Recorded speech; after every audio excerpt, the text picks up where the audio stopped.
Alors, au niveau physiopathologique, il y a des différences.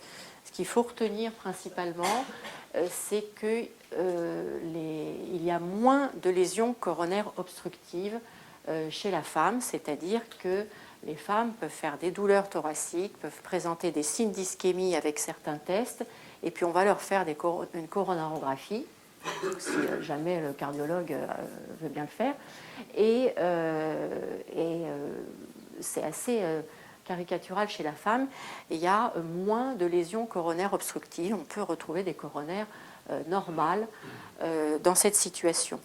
Alors, un grand registre qui nous a aidé beaucoup et qui a apporté beaucoup de publications, c'est WISE, pour Women Ischemia Study Evaluation, c'est américain. Et au départ, déjà, vous voyez, c'est un petit peu ancien, mais on l'a constaté, donc des femmes qui se présentaient avec une douleur thoracique, une épreuve d'effort anormale, donc qui signe de l'ischémie. Eh bien, pour 60% d'entre elles, il n'y avait pas de lésion coronaire obstructive quand on leur faisait la coronarographie. Et pourtant, les symptômes persistaient chez ces femmes et le pronostic était moins bon en termes cardiovasculaires à 5 ans par rapport à la population générale de même type. Alors, au niveau des facteurs de risque cardiovasculaire, il y a aussi des différences et en tout cas des choses à pointer. Avant 45 ans, ce qui domine, c'est la contraception œstroprogestative et le tabagisme. Et se rajoute, par rapport effectivement à l'hygiène de vie dont on parlait tout à l'heure, problèmes d'obésité, de diabète, de stress et de sédentarité.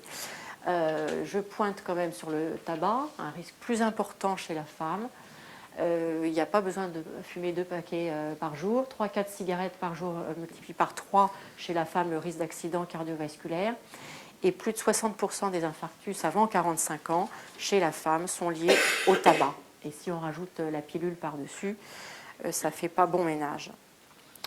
À la ménopause, il y a, comme je vous disais tout à l'heure, une disparition de l'effet bénéfique des œstrogènes sur le système vasculaire et puis une plus grande prévalence des facteurs de risque conventionnels avec le syndrome métabolique que je ne vais pas décrire, qui va débouler à ce moment-là. Et après 65 ans, c'est effectivement la grande domination du syndrome métabolique avec l'obésité abdominale, l'hypertension artérielle, l'augmentation des triglycérides, le HDL bas et le diabète. Les facteurs de risque chez la femme enceinte, ils sont de 3 sortes. Il y a les facteurs de risque préexistants, les facteurs de risque liés à la grossesse et les facteurs de risque transitoires. Donc les facteurs de risque préexistants, c'est toujours les mêmes, que ce soit en grossesse ou pas, hein, donc on y revient. Les antécédents de maladies thromboemboliques veineuses, ça c'est, si elle vous dit « j'ai fait une phlébite, surtout si cette thrombose est documentée », là, d'emblée, elle passe dans le haut risque. S'il y a des antécédents familiaux de maladies thromboemboliques veineuses aussi, se méfier. S'il y a une thrombophilie biologique connue, se méfier. L'obésité, le tabagisme et les varices interviennent aussi. Alors, un cas clinique pour vous montrer ce qu'on n'aime pas voir trop souvent. Ça, c'est une jeune femme qui avait rien, qui allait bien. Elle est enceinte, elle a eu une césarienne et 15 jours après, elle a une douleur du membre inférieur gauche avec un important œdème. Hein. Le petit centimètre, il monte plus 5 cm à la cuisse, plus 3 cm au mollet, donc c'est toute la jambe. Et on retrouve en écho-doppler une magnifique thrombose étendue à l'axe iliaque, la fémorale, la poplité. Bien, brièvement, qu'est-ce qu'on fait? On la traite et surtout on la surveille. On la surveille bien entendu.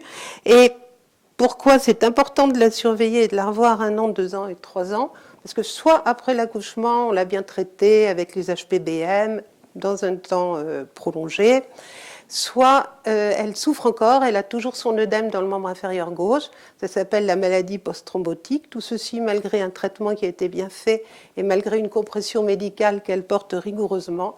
Donc dans ces cas-là, il faut pousser les explorations, quitte à envoyer la patiente à un chirurgien vasculaire qui va poser un stent, hein, c'est comme pour les coronaires, sur la veine iliaque.